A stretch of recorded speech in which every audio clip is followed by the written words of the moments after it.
Sally that girl in the kitchen.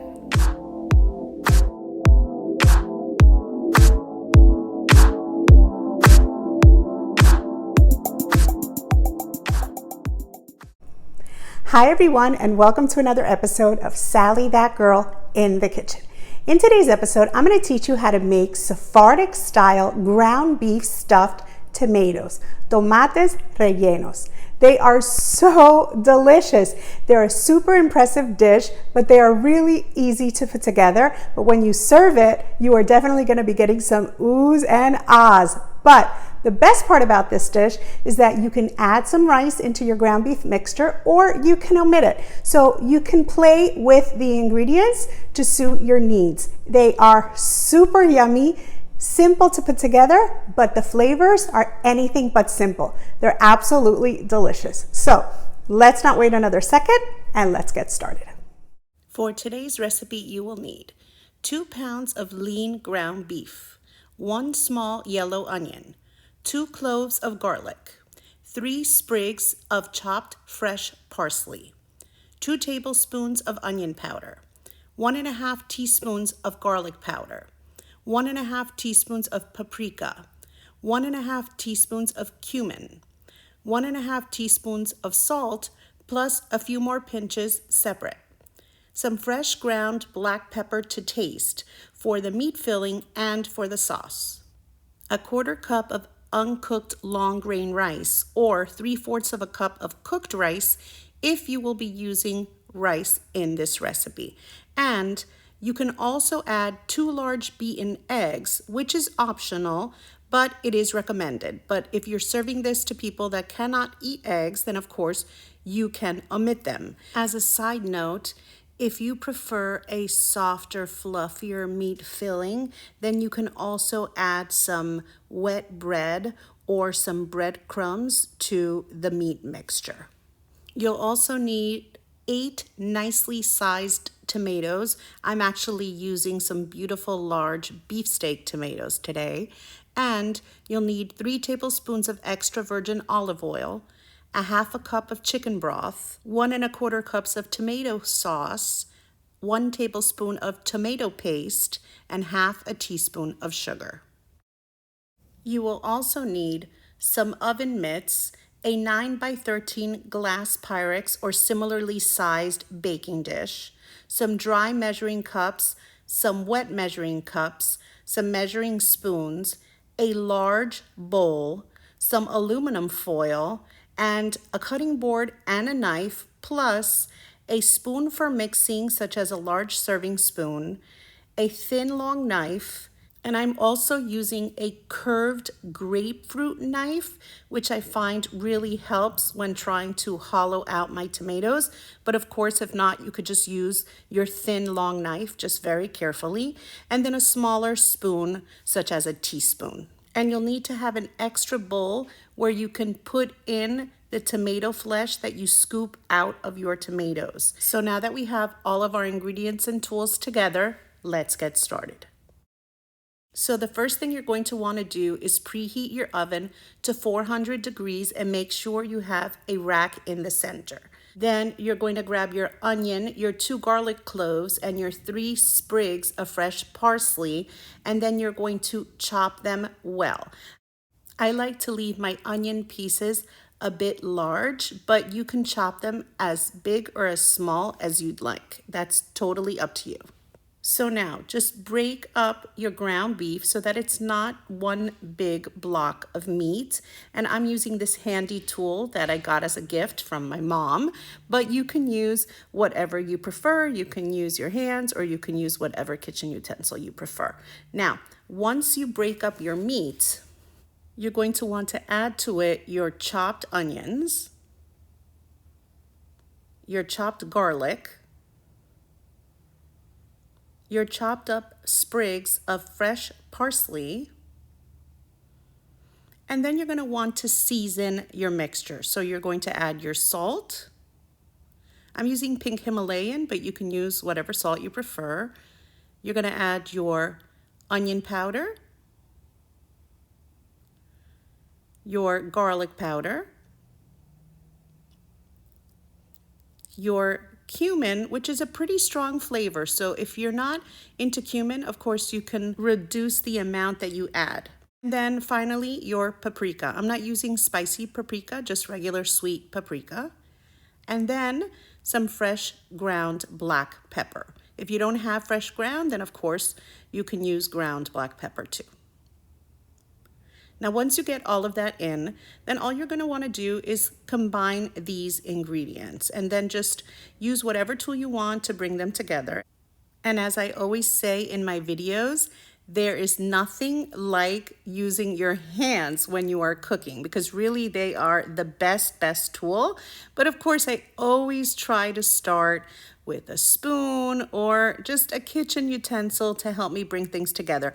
But especially if you're going to be adding eggs to this mixture, then it's really important that you get your hands in there, because it's really going to help bring all of those ingredients together. I'm not going to be using eggs today, but like I said earlier, you can use eggs, you can add breadcrumbs, or you can add some wet bread, and it'll really add moisture to the meatball. So if you want a more tender meatball, now would be the time. And then I'm going to be using uncooked rice, but you can use cooked rice, because when you cook these tomates rellenos, it will take some extra time if you're going to be using uncooked rice. So I'm going to be cooking this for a full hour. But if you're using cooked rice, then you could definitely reduce your cook time and get this done in probably a good 30-40 minutes at most, and they will be ready. So really, it depends on the type of rice you're using. I didn't have cooked rice on hand right now, so I went with the raw rice.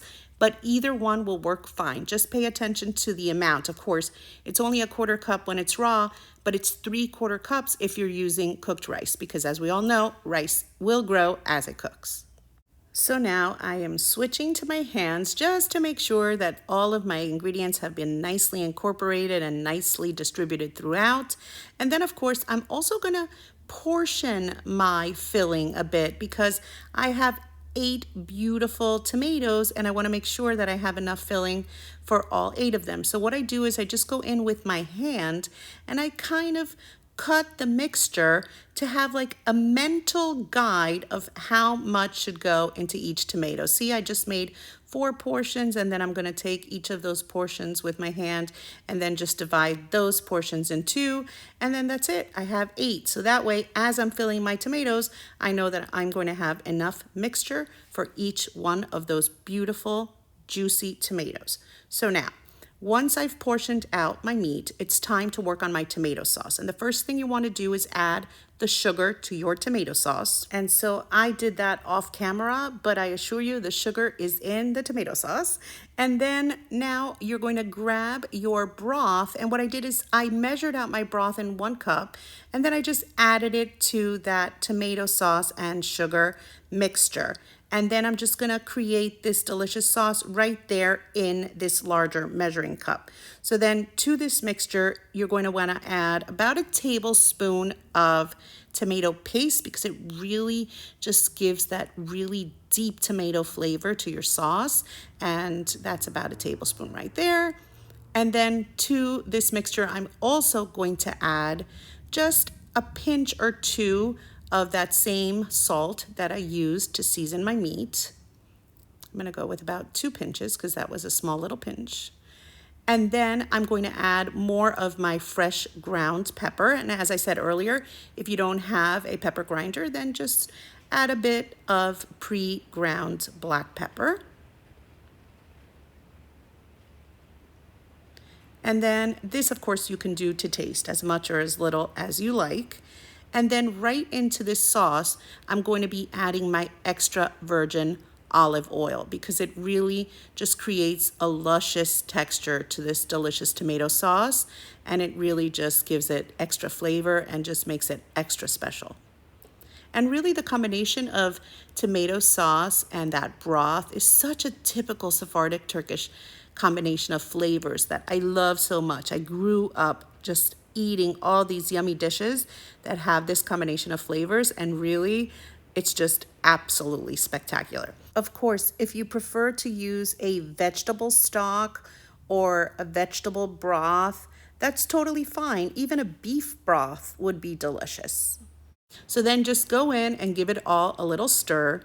And then we're just gonna set this sauce aside and we are going to get to work on our tomatoes. So what I like to do is I like to take the top, actually, I just want to note that it's pouring. So if you hear thunder, please excuse the noise. So I like to take the top off of my tomatoes because we are going to be filling them. So I find it very helpful to use a curved grapefruit knife because that way it's easier to avoid puncturing the sides and the bottom of the tomato as I remove the inner flesh. But of course, if you don't have a curved grapefruit knife, that's totally fine.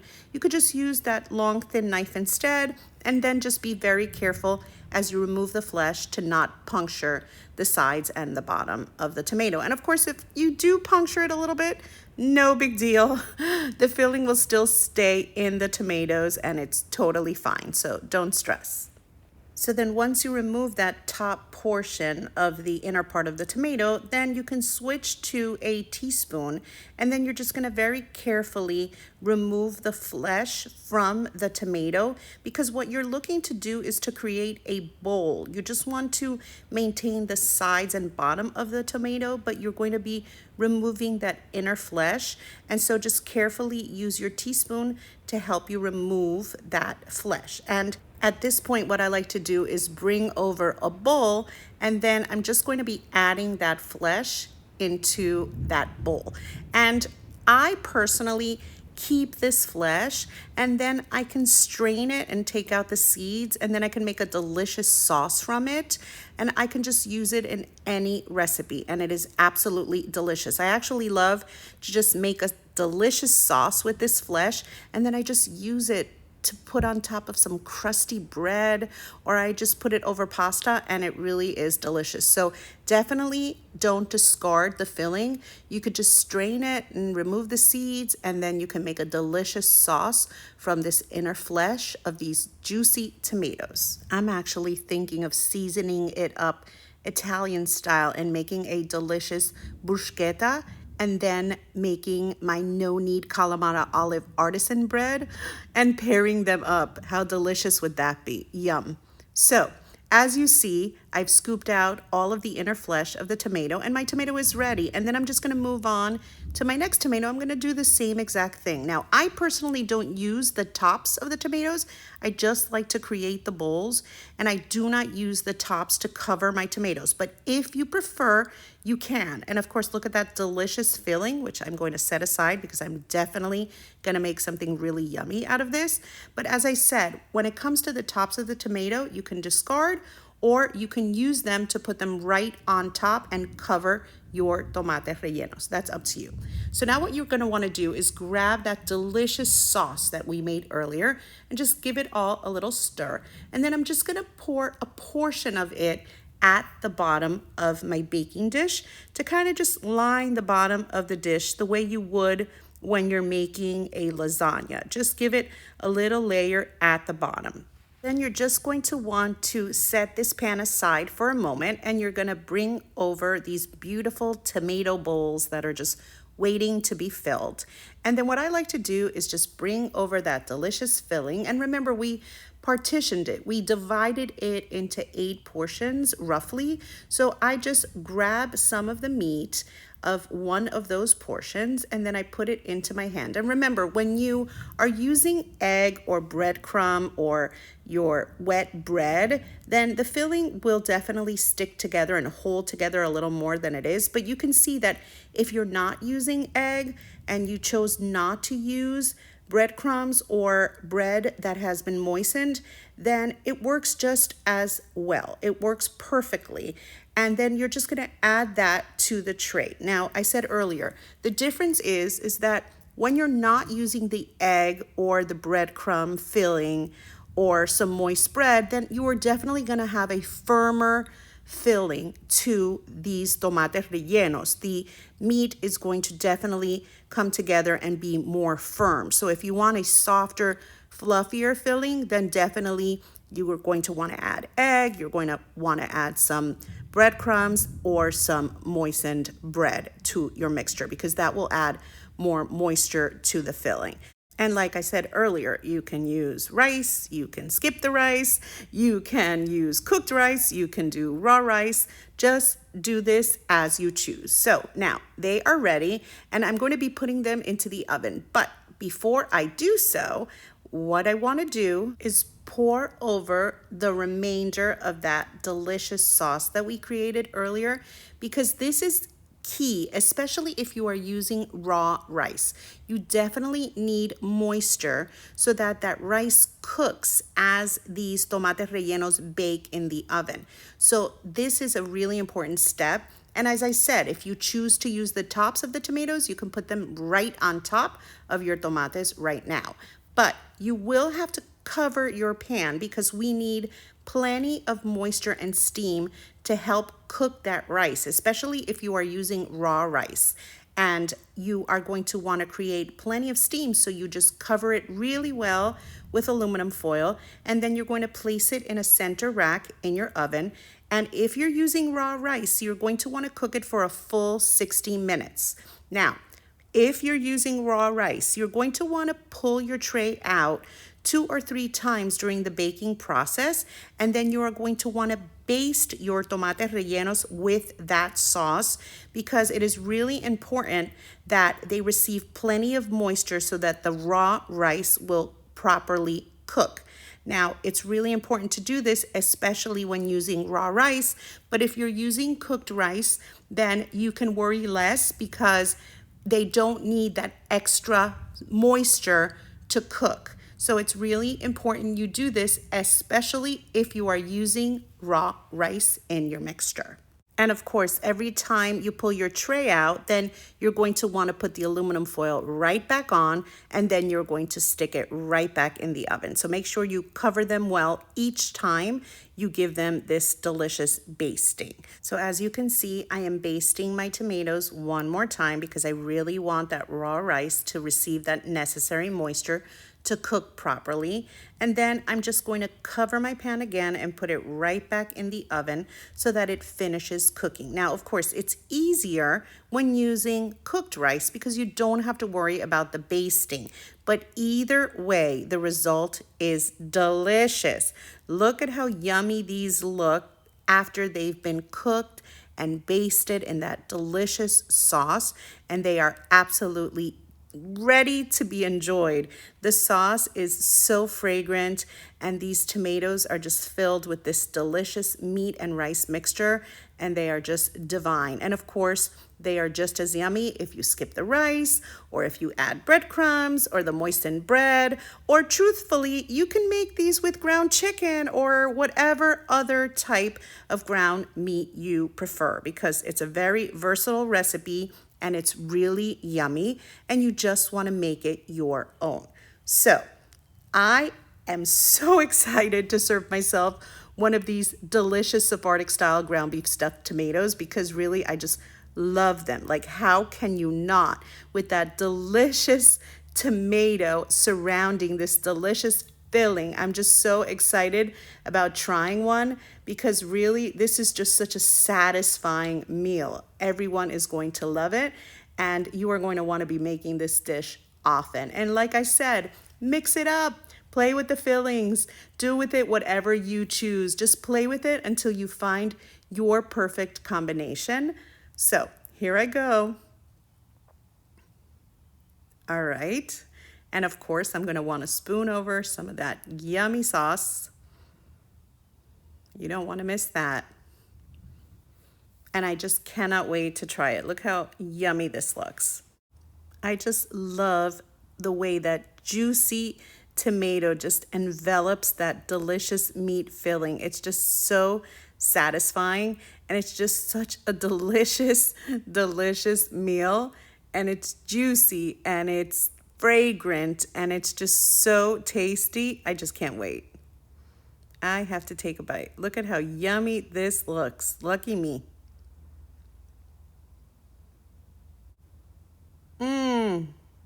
Wow. It is so yummy. I love the flavors running throughout. that cumin, which I absolutely adore, really comes through. And those onions that are in that meat mixture just give it a spectacular flavor. And you see how it's a firmer meatball. The consistency is firm because I didn't use breadcrumbs or egg. But of course, as I said, if you want a softer consistency, then you can most definitely add egg for moisture, and you can add some breadcrumbs or some moist bread. But even just like this, it's absolutely delicious. It's super, super yummy. It's so good. It's so absolutely satisfying. It's just such a delicious combination of flavors, and that sauce, it's just absolutely spectacular. So good. A perfect lunch or dinner or any time. It's absolutely delicious. So how amazing do these look? They are so delicious. That tomato, as it cooks slowly in the oven, just transforms and becomes spectacular. And of course, that yummy filling with those amazing flavors and just that broth it's cooking in, it's just all of it coming together is something magical. Trust me. No, better yet, don't trust me. You're going to have to try to make this recipe yourself. And of course, if you've enjoyed today's recipe, don't forget to like, comment, and share. And remember to subscribe to my channel and to touch that little notification bell so that you don't miss out on a single amazing recipe that I still have planned for you. And of course, so that you can catch up on any of the recipes that you may have missed, because I already have a ton of recipes up on my channel that I know you are going to love. And if you're not already following me on social media, you can follow me as Sally.Girl in the Kitchen on Facebook, Instagram, and Pinterest, and as Sally.GirlFL on Twitter, Snapchat, and TikTok. See you next time. Sally that girl in the kitchen.